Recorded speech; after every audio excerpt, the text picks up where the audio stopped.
कहना चाहेंगे? देखिए, अगर मैं बीपीएससी का चेयरमैन रहता तो जी। क्या होता। देखिए, सुप्रीम कोर्ट का कोई फैसला तो गोपनीय, तो मैं उनका भाषण पहली बार मैं नहीं देखता हूँ, लेकिन उनकी बात का क्या विश्वास किया जाए। तो नाम ही पलटू राम है, वो कब अपनी बात से पलट जाए। मैं चैलेंज कर सकता है कि सुप्रीम कोर्ट ने कहा कि बीएड वाले पात्रता नहीं रखते हैं और बीएड वालों को उनके पास डीएलएड की डिग्री है। अब डीएलएड क्या है? डीएलएड का मतलब है डिप्लोमा इन एलिमेंट्री एजुकेशन। जी। अब देखिए, यदि आप शैक्षणिक योग्यता के हिसाब से देखते हैं तो बीएड। दोस्तों, अभी हम मौजूद हैं पटना में एक जाने माने आईपीएस सर के साथ मैं बैठा हूं। हमारे अगर जस्ट राइट साइड में आप देखेंगे तो आईपीएस साहब आपको नज़र आ रहे होंगे, जो कि आईजी रह चुके हैं और ये काफ़ी सुर्खियों में अभी सर चल रहे हैं बिहार शिक्षक नियोजन के ऊपर कि सुप्रीम कोर्ट के इतना बड़ा जजमेंट आ गया, उसके बावजूद बिहार सरकार संज्ञान में क्यों नहीं ले रही है, बीपीएससी जो भी है क्यों नहीं संज्ञान में ले रही है। सबसे पहले तो सर बहुत बहुत वेलकम। जी, धन्यवाद, आपका शुक्रिया। सर, इतना बड़ा जजमेंट आ गया सुप्रीम कोर्ट से, उसके बावजूद क्योंकि आप सर अभी चल रहे हैं, थोड़ा सा हाईलाइट चल रहे हैं ये शिक्षक बहाली को लेकर तमाम न्यूज़ चैनल पे, क्या लग रहा है आप सबसे पहले अपने मुताबिक थोड़ा बताइए क्योंकि आप प्रशासनिक सेवा में रहे हैं, क्या लग रहा है कि इस जजमेंट के बाद कुछ प्रोसेस आगे बढ़ने की संभावना है? नहीं, मुझे तो नहीं लग रहा है। देखिए, मैं जितनी मेरी कानूनी समझ है, मुझे नहीं लगता है कि सुप्रीम कोर्ट के इस फैसले के बाद ये शिक्षक बहाली हो सकेगी, है ना। अब देखिए, मैं कुछ आपको इसका पहले से बताता हूँ। ये जो शिक्षक बहाली शुरू हुई, शुरू से ही ये आप देख रहे होंगे कि विवादों में रही। पहले बिहार सरकार ने डोमिसाइल नीति लागू की और ये कहा कि वही लोग अप्लाई कर सकेंगे जो बिहार के अस्थायी निवासी हैं। फिर अचानक हमारे शिक्षा मंत्री को ज्ञान प्राप्त हुआ कि नहीं, बहुत सारी रिक्तियाँ रह जाएंगी, तो डोमिसाइल नीति हटा देनी है। तो डोमिसाइल नीति हटा देनी पड़ी। उसके बाद बाकी प्रदेशों के भी लड़के लड़कियाँ फॉर्म भरने लगे। उसके बाद और एक दूसरा विवाद था कि सरकार ने कहा कि नियोजित शिक्षक तभी राज्यकर्मी का दर्जा पाएंगे जब वे इस परीक्षा में पास होंगे। इस पर लाखों, लगभग 4 लाख नियोजित शिक्षक हैं, वो आंदोलन के रास्ते पर चले गए। पटना में उनका प्रदर्शन हुआ, विधानमंडल के घेराव की कोशिशें हुई, उस पर अलग हंगामा हुआ। और अब देखिए, जो 11 अगस्त को सुप्रीम कोर्ट ने जो फैसला दिया है, वो एक अलग झटका है। अब सबको सुप्रीम कोर्ट के फैसले के बारे में संक्षेप में बताता हूँ। ये मामला राजस्थान से संबंधित था। राजस्थान हाई कोर्ट ने ये फैसला दिया था कि जो बीएड डिग्री धारी हैं वो प्राथमिक शिक्षक बनने के लिए अपात्र हैं, योग्य नहीं हैं। प्राथमिक शिक्षक का मतलब हुआ वैसे शिक्षक जो पहली से 5वीं तक के बच्चों को पढ़ाते हैं। तो ये राजस्थान हाई कोर्ट का जजमेंट था और इसको सुप्रीम कोर्ट में एक बीएड डिग्री धारी ने चुनौती दी थी और सुप्रीम कोर्ट में ये मामला 4 बरस से लंबित था। तो अभी फैसला 11 तारीख को आया है। उसमें सुप्रीम कोर्ट ने स्पष्ट कह दिया है कि जो बीएड डिग्री धारी हैं वो 1 से 5 के बच्चों को नहीं पढ़ा सकते हैं और उसकी जगह कौन पढ़ा सकता है, तो जिनके पास डीएलएड की डिग्री है। अब डीएलएड क्या है? डीएलएड का मतलब है डिप्लोमा इन एलिमेंट्री एजुकेशन। जी। अब देखिए, यदि आप शैक्षणिक योग्यता के हिसाब से देखते हैं तो बीएड डिग्री ज़्यादा पढ़े लिखे लोगों को मिलती है। उसमें आप ग्रेजुएशन के बाद लोग जाते हैं बीएड की डिग्री में, लेकिन डीएलएड जो है वो 12वीं के पास ही आप जा सकते हैं। तो शैक्षणिक योग्यता की दृष्टि से देखें तो बीएड ज़्यादा भारी भरकम डिग्री हुई। लेकिन दूसरी बात यह है कि डीएलएड वाले जो होते हैं उनको छोटे बच्चों को पढ़ाने का विशेष प्रशिक्षण दिया जाता है। तो इसलिए सुप्रीम कोर्ट ने इसी आधार पर कहा कि प्राथमिक शिक्षक बनने के लिए डीएलएड वाले ही योग्य होंगे। अब बिहार की स्थिति देखिए, बिहार में जो 1,70,461 रिक्तियों के लिए निकाला गया है विज्ञापन, उसमें 1 से 5 यानी कि प्राथमिक शिक्षकों के लिए लगभग 7 लाख आवेदन डाले गए हैं और उसमें जो मेरी जानकारी है लगभग 4,90,000 आवेदन जो हैं वो बीएड डिग्री धारियों के हैं, मतलब ज़्यादातर उन्हीं के हैं। अब बताइए आप, अभी ऐसे तो बीपीएससी की चेयरमैन ने ट्वीट किया है, 1-2 बार उनका ट्वीट आया है कि परीक्षा सही समय पर होगी वगैरह वगैरह, लेकिन आप खुद सोचिए कि परीक्षा कैसे सही समय पर होगी, क्योंकि यदि सही समय पर परीक्षा हो जाएगी तो वो तो सुप्रीम कोर्ट की अवमानना हो जाएगी, सुप्रीम कोर्ट का कंटेम्प्ट हो जाएगा। सुप्रीम कोर्ट तो हिंदुस्तान की सबसे ऊँची अदालत है, उससे ऊपर कोई है नहीं। और सुप्रीम कोर्ट का फैसला बहुत लंबा चौड़ा विस्तृत फैसला है, 166 पन्नों का फैसला है। 166 पन्नों के फैसले में पूरी सारी बातें कही हैं सुप्रीम कोर्ट ने। जो एनसीटीई ने जो एक अधिसूचना जारी की थी उसको भी रद्द कर दिया है। तो उसके बाद भी यदि राज्य सरकार कहे कि नहीं हम परीक्षा लेंगे तो ये तो साफ अवमानना का मामला हो जाएगा। उसके बाद तो जो बीपीएससी के चेयरमैन हैं वो भी अवमानना के दोषी हो जाएंगे, जो शिक्षा विभाग के अपर मुख्य सचिव हैं वो भी अवमानना के दोषी हो जाएंगे, तब तो सबकी गर्दन फंस जाएगी। मतलब आप चैलेंज करना चाह रहे हैं, तमाम अधिकारियों को भी सजग करना चाह रहे हैं? हाँ, सचेत करना है, इतनी बुद्धि तो उनके पास भी होगी। रहे हैं तो आप और देन इतनी बुद्धि तो एक स्कूल के बच्चे के पास होगी, वो तो सीनियर अधिकारी हैं कि सुप्रीम कोर्ट ने कुछ कहा और आप उसके विपरीत चले गए और आपने सुप्रीम कोर्ट का मजाक बना दिया, तो आप तो कंटेम्प्ट के दोषी होंगे ही। ये तो बहुत मोटी बात है ना। इसको समझने के लिए कोई बहुत ज़्यादा सजेस्ट करना चाह रहे हैं या धमकाना चाह रहे हैं? नहीं, धमकाना, मैं धमकी क्यों दूंगा? धमकी देना मेरा थोड़ा ही काम है। मैं कानूनी ये कर रहा हूँ, विश्लेषण कर रहा हूँ कि यदि ये परीक्षा यदि होगी तो वो अवमानना होगी सुप्रीम कोर्ट की, सीधे शब्दों में।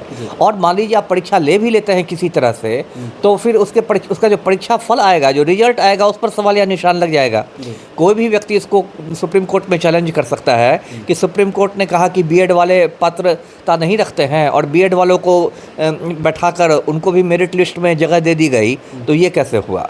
तब तो ये मामला और ज़्यादा पेचीदा हो जाएगा। अभी तो कम से कम परीक्षा हुई नहीं, उसके पहले ही आप रोक देते हैं। और यदि आप परीक्षा लेते हैं, परीक्षा फल निकालते हैं और उसके बाद तो ये मतलब और ज़्यादा लफड़ा बढ़ जाएगा। तो अब देखिए जो भी हुआ है बिहार में, इसके लिए मतलब पूरी तरह देखिए पलटू राम जिम्मेदार है। कैसे जिम्मेदार है मैं बताता हूँ। पहली बात तो ये है कि 4 साल से सुप्रीम कोर्ट में मामला लंबित था और बिहार सरकार को मालूम था, तो कायदे से बिहार सरकार ने जब विज्ञापन निकाला था उसी समय स्पष्ट कर देना था कि भाई ये जो विषय है ये माननीय सर्वोच्च न्यायालय के विचाराधीन है और सर्वोच्च न्यायालय के फैसले के अनुसार, है ना, विज्ञापन की शर्तों में परिवर्तन हो सकता है। ये चेतावनी पहले ही देनी नहीं चाहिए थी विज्ञापन के समय ही। जैसे सिगरेट के डब्बा पर लिखा रहता है ना कि सिगरेट पीना स्वास्थ्य के लिए हानिकारक है, इसके बावजूद कोई पिए तो कोई क्या करे? तो एक चेतावनी देनी नहीं चाहिए बिहार सरकार को उसी समय कि मामला सुप्रीम कोर्ट में विचाराधीन है, वहाँ लंबित है, सुप्रीम कोर्ट के फैसले से तो लोग मानसिक रूप से तैयार होते। अभी जो बीएड वालों को जो सदमा लगा है कि परीक्षा के 15 दिन पहले पता चल रहा है कि आप पात्रता ही नहीं रखते हैं, ये सदमा तो नहीं लगता। दूसरी गलती बिहार सरकार ने क्या की कि 1 से 5 वाले के लिए तो रिक्तियाँ निकाली, लेकिन 6ठी से 8वीं तक के शिक्षकों के लिए कोई रिक्ति ही नहीं निकाली गई है। यदि वो रिक्ति निकाली जाती तो कम से कम बीएड वालों को ये तो भरोसा रहता कि ठीक है हम 1 से 5 के लिए अयोग्य हैं तो हम 6 से 8 वाले में तो दे सकते हैं, लेकिन अभी तो वो बिल्कुल हवा में टंग गए हैं। तो कुल मिलाकर यही स्थिति है कि, और देखिए सरकार कितनी संवेदनहीन है, मेरी समझ में नहीं आ रहा है कि अभी 11 तारीख को मतलब सुप्रीम कोर्ट का फैसला आया है, आज हम 15 अगस्त को बात कर रहे हैं। इतने दिनों में तो सरकार की ओर से बिल्कुल स्पष्ट कुछ बहुत सारी ऐसी स्टेट है जो एक्शन ले भी ली है सर। मध्य प्रदेश स्पष्ट रूप से कर दिया कि बीएड वालों को बाहर कर दिया गया है। तो यहाँ जो एक असमंजस की स्थिति बनी हुई है, जो सोशल मीडिया पर मतलब कयास लगाए जा रहे हैं, कोई कुछ बोल रहा है, कोई जितने मुँह उतनी बातें हैं, कम से कम ये असमंजस की स्थिति तो नहीं रहती। तो मेरी समझ में नहीं आ रहा है, ये लोग खिलवाड़ कर रहे हैं लड़के लड़कियों के भविष्य के साथ। जी अभी भी नीतीश कुमार जी कह रहे हैं कि बहाली होंगी। अब पलटू राम की बात का तो को मैं कभी सीरियसली लेता नहीं। पहली बात तो अब मेरे पास इतना मतलब ये नहीं समय है कि मैं पलटू राम का भाषण देखने लगा हूँ। मुख्यमंत्री है बिहार के। अरे तो क्या हुआ, पलटू राम ही है, तो मैं उनका भाषण पहली बार मैं नहीं देखता हूँ, लेकिन उनकी बात का क्या विश्वास किया जाए? तो नाम ही पलटू राम है, वो कब अपनी बात से पलट जाएंगे तो खुद उनको नहीं पता है। तो और सबसे बड़ी बात याद रखनी चाहिए कि मुख्यमंत्री हैं कोई है, वो सब सुप्रीम कोर्ट से कोई ऊपर नहीं है, उन्हीं के अंदर में। हाँ, है ना। तो इसलिए मतलब सुप्रीम कोर्ट के फैसला को पलट देना पलटू राम के औकात के बाहर की बात है। वो मतलब सक्षम ही नहीं है, संवैधानिक रूप से वो सक्षम नहीं है। इसलिए उन्होंने कहा तो जो इसको जो आप कह सकते हैं पॉलिटिक्स में जो जुमलेबाजी होती है, हवाबाजी होती है, और लाल किले पर मोदी जी ने बहुत पटाखे छोड़े होंगे, हो सकता है 15 लाख रुपया फिर भेज रहे हों, तो ये सब जुमलेबाजी हवाबाजी वाली बात है। ये सब को गंभीरता से नहीं लेना है। दर्शकों को मैं यही कहूँगा कि सुप्रीम कोर्ट के फैसले के बाद ये बिहार की परीक्षा होनी बहुत कठिन हो गई है, उसकी वैधता पर ही प्रश्न चिन्ह लग गया। जी तो जो लोग दावे अभी भी कह रहे हैं वो सब गलत कह रहे हैं, कहने का मतलब यही है। गलत इसलिए कर रहे हैं, उनको कानून की समझ नहीं है। कानून की समझ नहीं है। लोग सोचते हैं कि सरकार चाहे तो कर सकती है। अरे कैसे सरकार कर सकती है? आप सर आईजी रह चुके हैं, तो आप तो जो भी है आर्टिकल दुनिया जहाँ जो भी है बहुत अच्छे प्रकार से जानते होंगे। आप अगर अपने माइंड के मुताबिक या फिर अपने एक्सपीरियंस के मुताबिक आपसे अगर पूछा जाए कि आप पर्सनली क्या इस पर कहना चाहेंगे? देखिए, अगर मैं बीपीएससी का चेयरमैन रहता तो क्या होता?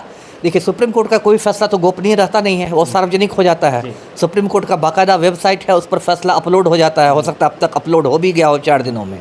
तो यदि मैं बीपीएससी का चेयरमैन रहता तो सीधे मैं उस फैसले को भाई ये करता, है ना, उसका प्रिंट आउट निकलवाता, है ना, और उसी के आधार पर मैं एक आदेश जारी कर देता कि सुप्रीम कोर्ट के इस एक के फैसले के बाद ये परीक्षा अगले आदेश तक स्थगित की जाती है। उसके बाद फिर बिहार सरकार अपना कोई नीतिगत निर्णय करती या फिर सुप्रीम कोर्ट में समीक्षा के लिए जाती, कुछ दूसरा होता तो वो होता, लेकिन अगले आदेश तक तो इसको स्थगित कर देना चाहिए। जी, मतलब कोर्ट ऑफ कंटेंट का जो भी है रूल लग सकता है उन लोगों को। हाँ, कंटेम्प्ट की बिल्कुल बात होगी ना, ये तो अवमाननावाद हो जाएगा, ये तो अवमाननावाद हो जाएगा कि सुप्रीम कोर्ट कैसे इसको बर्दाश्त करेगा कि आपने जैसे मध्य प्रदेश ने क्यों तुरंत बीएड वालों को हटा दिया। मध्य प्रदेश नहीं, सरकार नहीं चाहती है कि वो कंटेम्प्ट ऑफ कोर्ट में फंस जाए, अवमाननावाद में फंस जाए। यहाँ पलटू राम है, देखिए क्या करते हैं। अभी तो 24 तारीख में 8-9 दिन है, बीच में कभी भी कोई अधिसूचना निकल सकती है। जी, कभी कुछ भी पलटी मार सकते हैं, कभी भी पलटी मार सकते हैं, बोल सकते हैं, कुछ भी पलटी मार कुछ भी बोल सकते हैं। कुछ भी जी पलटी लग सकती है। जी जी। एक लास्ट प्रश्न होगा सर, युवाओं के लिए कुछ मैसेज, जो आपके जो वीडियो अभी देख रहे हैं, पूरे बिहार आपको देख रहा है अभी, तो उनके लिए कुछ मैसेज। अब मैसेज मैं क्या दूं, अब तो मैसेज नहीं देना है। मैं सभी अब जितने भी युवा हैं, मैं कह मान लीजिए मुझे बड़ा भाई समझे, जो समझे, मैं यही कहूँगा कि ईमानदारी से प्रयास करते रहें। बहुत ज़्यादा अवसाद में भी नहीं जाना है, बहुत ज़्यादा डिप्रेस्ड भी नहीं होना है। बहुत सारे मतलब और भी रास्ते खुले रहते हैं।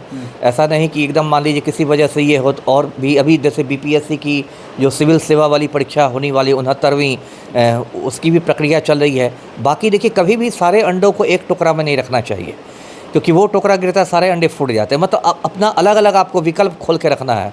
आप बैंक की भी परीक्षा देते रहिए, बीपीएससी का भी देते रहिए, शिक्षक का भी देते रहिए, ये भी देते रहिए। अंतिम हाल में कोई निजी रोजगार करने के लिए भी तैयार रहना चाहिए, लेकिन किसी भी हालत में मतलब निराश नहीं होना है। जी, निराश नहीं। देखिए, ये सर जो हैं अभी ये आईपीएस रह चुके हैं, आईजी रह चुके हैं। ये हमें बताने की आवश्यकता नहीं है कि ये क्या जानते होंगे, नहीं जानते होंगे, आप लोग भी जानते होंगे। सर युवाओं के लिए बार बार आवाज़ें उठाते आए हैं और आज भी उठा रहे हैं, और जो सच्चाई है वही दिखलाने का प्रयास कर रहे हैं। तो सोचा कि आज सर से हम भी रूबरू हो लें और सही जानकारी जो कुछ भी आपके पास पहुंचाने का प्रयास करें, क्योंकि इनसे ज़्यादा आर्टिकल और अनुच्छेद कोई नहीं पढ़ा होगा, क्योंकि ये यूपीएससी कंडक्ट करके उसके बाद आईजी रह चुके हैं, आईजी से रिटायरमेंट ले चुके हैं। तो भैया कहने की कोई आवश्यकता नहीं है। विशेष जानकारी है द टाइम्स ऑफ भारत के साथ आप लोग अवश्य जुड़े हुए रहिएगा। और सर का मैं तहे दिल से भी एक बार धन्यवाद करना चाहूँगा कि अपना कीमती समय दे रहे हैं, इसके लिए बहुत बहुत धन्यवाद। और आप लोग का भी बहुत बहुत धन्यवाद कि अपना कीमती समय दे रहे हैं। Thank you.